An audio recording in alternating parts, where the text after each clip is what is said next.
Assalamualaikum warahmatullahi wabarakatuh. Kami akan menjelaskan isolator dan konduktor. Pengertian konduktor. Konduktor adalah kebalikan dari isolator. Isolator adalah konduktor bahan dengan resistansi rendah dan konduktivitas tinggi terhadap arus listrik atau panas. Logam dianggap sebagai konduktor karena benda yang sifat elektronnya tidak terikat erat sehingga memungkinkan aliran listrik dan panas. Tembaga adalah konduktor listrik yang paling banyak digunakan di kabel, tetapi hampir semua logam akan menghantar listrik sampai tingkat tertentu. Air dan sebagian besar cairan adalah konduktor juga. Konduktor listrik adalah suatu zat di mana pembawa muatan listrik, biasanya elektron, bergerak dengan mudah dari atom ke atom dengan penerapan tegangan. Konduktivitas secara umum adalah kapasitas untuk mengirimkan sesuatu seperti listrik atau panas.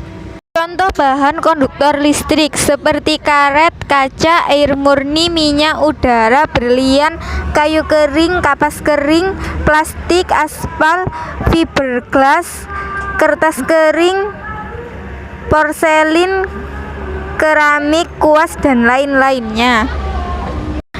Pengertian isolator. Pengertian isolator adalah bahan yang menghambat aliran arus listrik, kebalikan dari konduktor yang memungkinkan partikel listrik mengalir dengan bebas. Isolator diterapkan pada barang-barang rumah tangga dan sirkuit listrik sebagai pelindungan isolasi termal serupa, tetapi menyempitkan aliran panas daripada listrik. Isolator listrik adalah bahan dengan resistivitas tinggi, di mana resistivitas adalah properti dari material bahan padat. Diklasifikasikan sebagai isolator karena mereka menawarkan resistensi yang sangat besar terhadap arus listrik. Logam diklasifikasi sebagai konduktor karena elektron terluarnya tidak terikat erat, tetapi pada sebagian besar material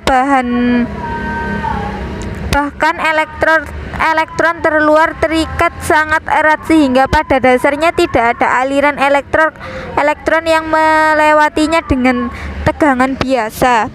Contoh bahan isolator listrik seperti karet, kaca, air murni, minyak, udara, berlian, kayu kering, kapas kering, plastik, aspal, fiberglass, kertas kering, porselin, keramik, kuarsa, dan lain-lainnya.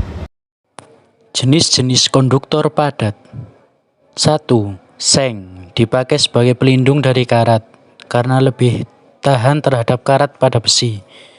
2. Timah hitam, timbel tahan terhadap udara garam, udara, asam belerang. Dalam teknik listrik, timbel dipakai sebagai pelindung untuk kabel listrik di dalam tanah atau pada kabel listrik dasar laut. Nomor 3. Timah putih. Dalam teknik listrik, timah banyak dipakai sebagai pelapis tembaga pada hantaran yang bersekat karet dan hantaran tanah. Yang keempat, tembaga merupakan bahan yang mudah didapat dan relatif murah dan mempunyai daya hantar yang baik.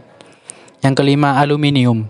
Logam ini sangat diperlukan dalam pembuatan kapal terbang, mobil, motor, dan dalam teknik listrik.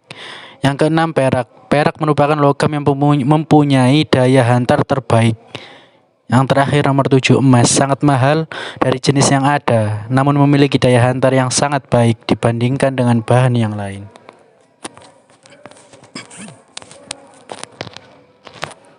Selanjutnya, jenis-jenis isolator padat. Nomor 1, plastik adalah bahan isolator yang paling mudah didapat dan paling fleksibel dalam peran sebagai isolator karena bentuknya yang mudah. Kaca isolator merupakan yang baik karena memiliki struktur yang keras sehingga tahan terhadap panas namun sulit dibentuk. Kayu merupakan jenis bahan isolator yang baik dalam menyekat panas maupun aliran listrik. Namun kayu tersebut memiliki kelemahan, yaitu jika dipakai dalam jangka waktu yang lama, maka kayu tersebut akan lapuk dan harus diganti. Nomor 2, porselin. Bahan dasar dari porselin adalah tanah liat. Ini berarti bahan dasar tersebut mudah dibentuk pada waktu basah, tetapi menjadi tahan terhadap air dan kekuatan mekaniknya naik setelah dibakar. Kertas merupakan bahan listrik kurang baik untuk menyekat aliran listrik maupun panas, tetapi dibandingkan dengan kayu, kertas lebih cepat panas. Karet, kelebihan dari karet adalah bahan yang lebih murah dan tidak mudah rusak ataupun kusam. Tetapi kelemahan karet yaitu mudah meleleh pada suhu tinggi dan dapat menghantarkan panas. Yang terakhir nomor 3, asbes. Asbes merupakan bahan yang berserat, tidak kuat dan mudah putus. Selain itu, asbes tidak bisa terbakar, jadi tahan panas tinggi. Mika, sifat-sifat dari mika adalah kekuatan di elektriknya 3000 volt atau milimeter. Dielektrik loss faktornya rendah, tahanan listriknya tinggi, tahan terhadap panas dan lembab.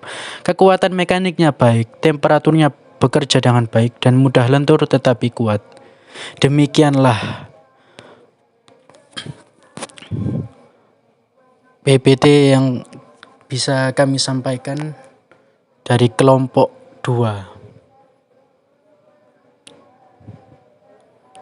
Bila ada salah kata atau yang lain-lainnya, saran dan kritik mohon disampaikan. Sekian dari kelompok kami.